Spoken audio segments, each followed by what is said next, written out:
Friends, ಕರ್ನಾಟಕದ ತಲೆಯ ಮೇಲೆ ಕಿರೀಟದಂತೆ ಕಾಣುವ ಈ ಜಿಲ್ಲೆ 500 ವರ್ಷ ಹಳೆಯ ಕೋಟೆ, ಭೂಗರ್ಭದ ಜಲಪದ್ಧತಿ, ಪಿಸುಗುಟ್ಟುವ ಸ್ಮಾರಕಗಳು, ಈ ಎಲ್ಲವನ್ನೂ ನೀವು ಈ ಒಂದು ಜಿಲ್ಲೆಯಲ್ಲೇ ಕಾಣಬಹುದು. ಕರ್ನಾಟಕದ ಭೂಪಟವನ್ನು ನೋಡಿದಾಗ ಅದರ ತಲೆಯ ಮೇಲೆ ಕಿರೀಟದಂತೆ ಕಂಗೊಳಿಸುವ ಒಂದು ಜಿಲ್ಲೆ ಇದೆ.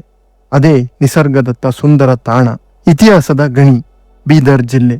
ಸಮುದ್ರದ ಮಟ್ಟದಿಂದ ಸುಮಾರು 715 ಮೀಟರ್ ಎತ್ತರದಲ್ಲಿರುವ ಈ ಪ್ರದೇಶವು ಉತ್ತರ ಕರ್ನಾಟಕದ ಅತಿ ತಂಪಾದ ಮತ್ತು ಅತಿ ಹೆಚ್ಚು ಮಳೆ ಪಡೆಯುವ ಜಿಲ್ಲೆ ಎನ್ನುವ ಹೆಗ್ಗಳಿಕೆಗೆ ಪಾತ್ರವಾಗಿದೆ. ಈ ಜಿಲ್ಲೆಯಲ್ಲಿ ಬೆಳಗಿನ ಮಂಜು ತೇಲುತ್ತದೆ, ಗಾಳಿ ತಂಪಾಗಿರುತ್ತದೆ, ಹಾಗೂ ಈ ಜಿಲ್ಲೆಯ ಪ್ರತಿಯೊಂದು ಕಲ್ಲಿನಲ್ಲೂ ಒಂದು ಕತೆ ನಿದ್ರಿಸುತ್ತಿದೆ. ಆ ಜಿಲ್ಲೆಯೇ ಬೀದರ್. ಬೀದರ್ ಎಂದರೆ ಕೇವಲ ಒಂದು ಜಾಗವಲ್ಲ, ಇದು ಒಂದು ಅನುಭವ, ಇದು ಕಾಲದ ಸಂಗ್ರಹಾಲಯ, ಇದು ಇತಿಹಾಸದ ಜೀವಂತ ಸಾಕ್ಷಿ.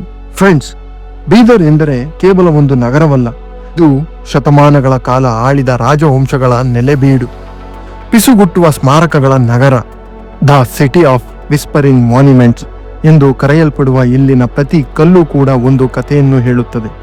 ಇಂದು ನಾವು ಈ ವಿಡಿಯೋದಲ್ಲಿ ಬೀದರ್ನ ಇತಿಹಾಸ, ಸಂಸ್ಕೃತಿ, ಕಲೆ ಮತ್ತು ಆಧುನಿಕ ವಿಶೇಷತೆಗಳನ್ನು ಆಳವಾಗಿ ತಿಳಿದುಕೊಳ್ಳೋಣ.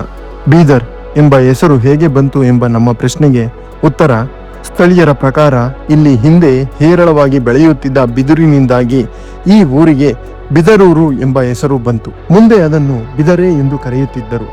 ತದನಂತರ ಬೀದರ್ ಆಗಿ ಬದಲಾಗಿತ್ತು.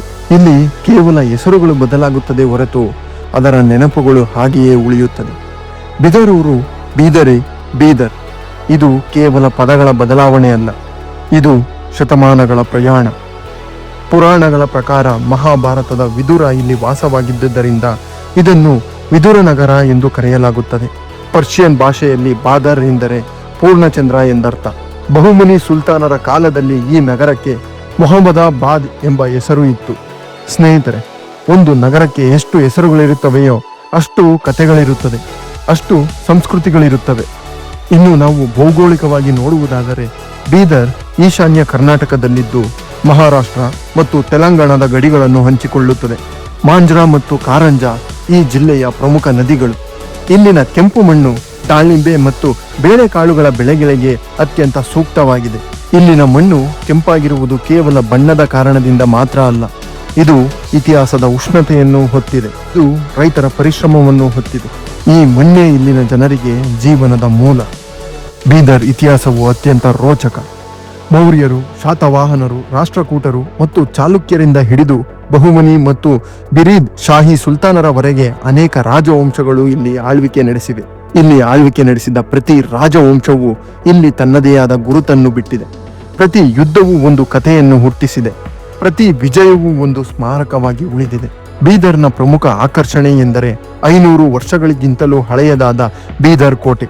15ನೇ ಶತಮಾನದಲ್ಲಿ ಅಹಮದ್ ಶಾ ವಾಲಿ ಬಹುಮನಿ ಈ ಭವ್ಯ ಕೋಟೆಯನ್ನು ನಿರ್ಮಿಸಿದ್ದನು. ಈ ಕೋಟೆಯ ಒಳಗೆ 30ಕ್ಕೂ ಹೆಚ್ಚು ಸ್ಮಾರಕಗಳಿವೆ. ಈ ಕೋಟೆಯ ಗೋಡೆಗಳನ್ನು ಮಾತನಾಡಿಸಿದರೆ ಅವು ಯುದ್ಧದ ಕಥೆಗಳನ್ನು ಹೇಳುತ್ತವೆ, ಸಂಸ್ಕೃತಿಗಳ ಸಂಗಮವನ್ನು ಹೇಳುತ್ತವೆ ಮತ್ತು ಮಾನವ ಕೌಶಲ್ಯದ ಮಹತ್ವವನ್ನು ನೆನಪಿಸುತ್ತದೆ.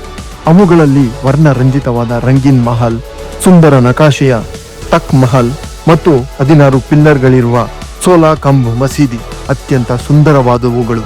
ರಂಗಿಲ್ ಮಹಲ್ ಇದು ಕೇವಲ ಕಟ್ಟಡವಲ್ಲ, ಇದು ಕಲೆಯ ಜೀವಂತ ರೂಪ. ಇದರ ಜೊತೆಗೆ ಇಲ್ಲಿರುವ ಮೊಹಮ್ಮದ್ ಗವಾನ್ ಮದರಸಾ 15ನೇ ಶತಮಾನದ ವಿಶ್ವವಿದ್ಯಾಲಯವಾಗಿತ್ತು. ಅಲ್ಲಿ 3000ಕ್ಕೂ ಹೆಚ್ಚು ಅಮೂಲ್ಯ ಪುಸ್ತಕಗಳ ಗ್ರಂಥಾಲಯವಿತ್ತು. ಇದು ಕೇವಲ ಶಿಕ್ಷಣದ ಕೇಂದ್ರವಲ್ಲ, ಇದು ಜ್ಞಾನದ ಬೆಳಕು ಹರಡಿಸುವ ಸ್ಥಳ. ಬೀದರ್ ಸರ್ವಧರ್ಮ ಸಮನ್ವಯ ಕೇಂದ್ರ. ಇದನ್ನು ಮಿನಿ ಅಮೃತಸರ ಎಂದು ಕರೆಯಲಾಗುತ್ತದೆ.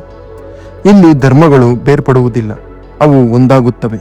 ಸಿಖ್ ಧರ್ಮಗುರು ಗುರುನಾನಕ್ ದೇವ್ ಅವರು ಇಲ್ಲಿಗೆ ಭೇಟಿ ನೀಡಿದ್ದರು. ಆಗಿನ ಕಾಲದಲ್ಲಿ ಇಲ್ಲಿನ ಜನರಿಗೆ ನೀರಿನ ಕೊರತೆ ಇತ್ತು. ಸಿಖ್ ಧರ್ಮಗುರು ಗುರುನಾನಕ್ ದೇವ್ ಅವರ ಪಾದ ಸ್ಪರ್ಶದಿಂದ ಸಿಹಿ ನೀರಿನ ಬುಗ್ಗೆ ಚಿಮ್ಮಿತು ಎನ್ನುವ ನಂಬಿಕೆ ಇದೆ. ಇನ್ನು ಇಲ್ಲಿನ ನರಸಿಂಹ ದೇವಸ್ಥಾನವಂತೂ ಅತ್ಯಪರೂಪ. ಇಲ್ಲಿ ದೇವರ ದರ್ಶನ ಪಡೆಯಲು ಭಕ್ತರು ಸುಮಾರು 300 ಮೀಟರ್ ಉದ್ದದ ಗುಹೆಯಲ್ಲಿ ಸೊಂಟದ ಹೊರಗಿನ ನೀರಿನಲ್ಲಿ ನಡೆದುಕೊಂಡು ಹೋಗಿ ನರಸಿಂಹ ದೇವರ ದರ್ಶನ ಮಾಡಬೇಕು. ಇದು ಕೇವಲ ದರ್ಶನವಲ್ಲ, ಇದು ಒಂದು ಅನುಭವ, ಒಂದು ಪರೀಕ್ಷೆ. ಫ್ರೆಂಡ್ಸ್, ಬೀದರ್ ಜಿಲ್ಲೆಗೆ ವಿಶ್ವ ಮಟ್ಟದ ಖ್ಯಾತಿ ತಂದು ಕೊಟ್ಟಿದ್ದು ಬಿದ್ರಿ ಕಲೆ. ಕಪ್ಪು ಹಿನ್ನೆಲೆಯ ಮೇಲೆ ಬೆಳ್ಳಿಯ ಹೊಳಪು. ಇದು ಕೇವಲ ಕಲೆ ಅಲ್ಲ, ಇದು ಒಂದು ಗುರುತು. 2010ರ ಕಾಮನ್ವೆಲ್ತ್ ಗೇಮ್ಸ್ನ ಸ್ಮರಣಿಕೆಗಳನ್ನು ಇದೇ ಕಲೆಯಿಂದ ಸಿದ್ಧಪಡಿಸಲಾಗಿತ್ತು ಎಂಬುದು ಹೆಮ್ಮೆಯ ವಿಷಯ. ಇನ್ನು ಬೀದರ್ನ ಮತ್ತೊಂದು ತಾಂತ್ರಿಕ ವಿಸ್ಮಯವೆಂದರೆ ಕರೇಜ್ ಪದ್ಧತಿ. ಭೂಗರ್ಭದೊಳಗೆ ಹರಿಯುವ ಜಲಮಾರ್ಗಗಳು ಅದು ಆಧುನಿಕ ತಂತ್ರಜ್ಞಾನಕ್ಕೂ ಸವಾಲಾಗಿದೆ. ಬೀದರ್ನ ಕರೇಜ್ ಪದ್ಧತಿಯನ್ನು 15ನೇ ಶತಮಾನದಲ್ಲಿ ಬಹುಮನಿ ಸುಲ್ತಾನರು ಅಳವಡಿಸಿಕೊಂಡ ಪ್ರಾಚೀನ ಪರ್ಷಿಯನ್ ಮೂಲದ ಭೂಗತ ನೀರು ಸರಬರಾಜು ವ್ಯವಸ್ಥೆಯಾಗಿದೆ. ಕಲ್ಲು ಬಂಡೆಗಳ ಪ್ರದೇಶದಲ್ಲಿ ಅಂತರ್ಜಲವನ್ನು ಸಂಗ್ರಹಿಸಿ ಸುರಂಗಗಳ ಮೂಲಕ ನಗರಕ್ಕೆ ಮತ್ತು ಕೋಟೆಗೆ ನೀರು ಪೂರೈಸುವ ಈ ವಿಶಿಷ್ಟ ತಂತ್ರಜ್ಞಾನವು ನಾಗರಿಕರಿಗೆ ಮತ್ತು ಸೈನಿಕರಿಗೆ ಕುಡಿಯುವ ನೀರನ್ನು ಒದಗಿಸುತ್ತಿತ್ತು. ಇದು 21ಕ್ಕೂ ಹೆಚ್ಚು ಉದ್ದವಾದ ಶಾಫ್ಟ್ಗಳನ್ನು ಹೊಂದಿದೆ. ಈ ಕರೇಜ್ನ ಮೂಲ ಮತ್ತು ವಿನ್ಯಾಸ ಪರ್ಷಿಯಾದ ತಂತ್ರಜ್ಞಾನವನ್ನು ಬಳಸಿಕೊಂಡು ನಿರ್ಮಿಸಲಾಗಿದೆ. ಈ ವ್ಯವಸ್ಥೆಯು ಅಂತರ್ಜಲ ಬುಗ್ಗೆಗಳನ್ನು ಸಂಪರ್ಕಿಸುವ ಭೂಗತ ಕಾಲುವೆಗಳ ಜಾಲವಾಗಿದೆ. ಬೀದರ್ನ ನೌಬಾದ್, ಶುಕ್ಲತೀರ್ಥ ಮತ್ತು ಜಮ್ನಾ ಮೋರಿ ಎಂಬ 3 ಮುಖ್ಯ ಕರೇಜ್ ವ್ಯವಸ್ಥೆ ಆಗಿದೆ. ಇದರಲ್ಲಿ ಶುಕ್ಲತೀರ್ಥ ಅತಿ ಉದ್ದವಾದದ್ದು. 2014-15ರ ಜಿಲ್ಲಾಡಳಿತದ ಪ್ರಯತ್ನದಿಂದ ನೌಬಾದ್ ಕರೇಜ್ನ ಹೂಳು ತೆಗೆದು ಮರುಜೀವ ನೀಡಲಾಗಿತ್ತು. ಇದು ನಗರದ ನೀರಿನ ಅಗತ್ಯವನ್ನು ನೀಗಿಸಲು ಸಹಾಯ ಮಾಡಿದೆ. ಇದು ಭಾರತದ ಅತ್ಯಂತ ಹಳೆಯ ಮತ್ತು ಇಂಜಿನಿಯರಿಂಗ್ ಅದ್ಭುತಗಳಲ್ಲಿ ಒಂದಾಗಿದೆ. ಇದನ್ನು 2 ಕಿಲೋಮೀಟರ್ಗಿಂತಲೂ ಹೆಚ್ಚು ದೂರದವರೆಗೆ ನಿರ್ಮಿಸಲಾಗಿದೆ. ಈ ವ್ಯವಸ್ಥೆಯು ಇಂದಿಗೂ ಬೀದರ್ನ ಐತಿಹಾಸಿಕ ಮತ್ತು ತಾಂತ್ರಿಕ ಪರಂಪರೆಯ ಸಾಕ್ಷಿಯಾಗಿ ನಿಂತಿದೆ. ಫ್ರೆಂಡ್ಸ್, ಇಲ್ಲಿ ಭಾರತೀಯ ವಾಯುಪಡೆಯ 2ನೇ ಅತಿ ದೊಡ್ಡ ತರಬೇತಿ ಕೇಂದ್ರವಿದೆ. ಇನ್ನು ಪ್ರಕೃತಿ ಪ್ರೇಮಿಗಳಿಗಂತೂ ಬೀದರ್ ಎಂದಿಗೂ ನಿರಾಸೆ ಮಾಡುವುದಿಲ್ಲ. ಬೀದರ್ ಕೇವಲ ಇತಿಹಾಸದ ನೆನಪಲ್ಲ, ಇದು ಪ್ರಗತಿ ಪಥದಲ್ಲಿರುವ ಒಂದು ಜಿಲ್ಲೆ. ನೀವು ಇತಿಹಾಸ ಪ್ರೇಮಿಯಾಗಲಿ ಅಥವಾ ಶಾಂತಿಯ ಹುಡುಕಾಟದಲ್ಲಿರುವ ಪ್ರವಾಸಿಗರೇ ಆಗಲಿ, ಬೀದರ್ ನಿಮಗೆ ಮರೆಯಲಾಗದ ಅನುಭವ ನೀಡುತ್ತದೆ. ಇಲ್ಲಿನ ಪ್ರಮುಖ ಪ್ರವಾಸಿ ತಾಣಗಳು ಬೀದರ್ ಕೋಟೆ, ಗುರುದ್ವಾರ ಶ್ರೀ ನಾನಕ್ ಜೀರಾ, ನರಸಿಂಹಾಚಾರಣಿ, ಬಸವ ಕಲ್ಯಾಣ ಮತ್ತು ಬಹುಮನಿ ಸಮಾಧಿಗಳು. ನೀವು ಒಮ್ಮೆ ಈ ಜಿಲ್ಲೆಗೆ ಭೇಟಿ ನೀಡಿದರೆ ಬೀದರ್ ನಿಮ್ಮ ಮನಸ್ಸಿನಲ್ಲಿಯೇ ಉಳಿಯುತ್ತದೆ. ಫ್ರೆಂಡ್ಸ್, ಬೀದರ್ನ ಇನ್ಯಾವುದಾದರೂ ವಿಶೇಷತೆಗಳನ್ನು ನಾನು ಹೇಳುವುದನ್ನು ಬಿಟ್ಟಿದ್ದರೆ ಅಥವಾ ಈ ವಿಡಿಯೋದಲ್ಲಿ ಮರೆತಿದ್ದರೆ ನೀವು ಅದನ್ನು ಕಮೆಂಟ್ ಬಾಕ್ಸ್ನಲ್ಲಿ ತಿಳಿಸಿ, ನಾನು ಅದನ್ನು ತಿಳಿದುಕೊಳ್ಳುತ್ತೇನೆ. ಈ ಮಾಹಿತಿ ಇಷ್ಟವಾದರೆ ವಿಡಿಯೋಗೆ ಲೈಕ್ ಮಾಡಿ, ಶೇರ್ ಮಾಡಿ, ಚಾನಲ್ಗೆ ಸಬ್ಸ್ಕ್ರೈಬ್ ಮಾಡಿ ಮತ್ತು ಬೆಲ್ ಐಕಾನ್ ಅನ್ನು ಒತ್ತಿ. ಮತ್ತೊಂದು ಮಾಹಿತಿ ತುಂಬಿದ ವಿಡಿಯೋದ ಜೊತೆಗೆ ನಿಮ್ಮನ್ನು ಮತ್ತೆ ಭೇಟಿ ಮಾಡುತ್ತೇನೆ. ಧನ್ಯವಾದಗಳು.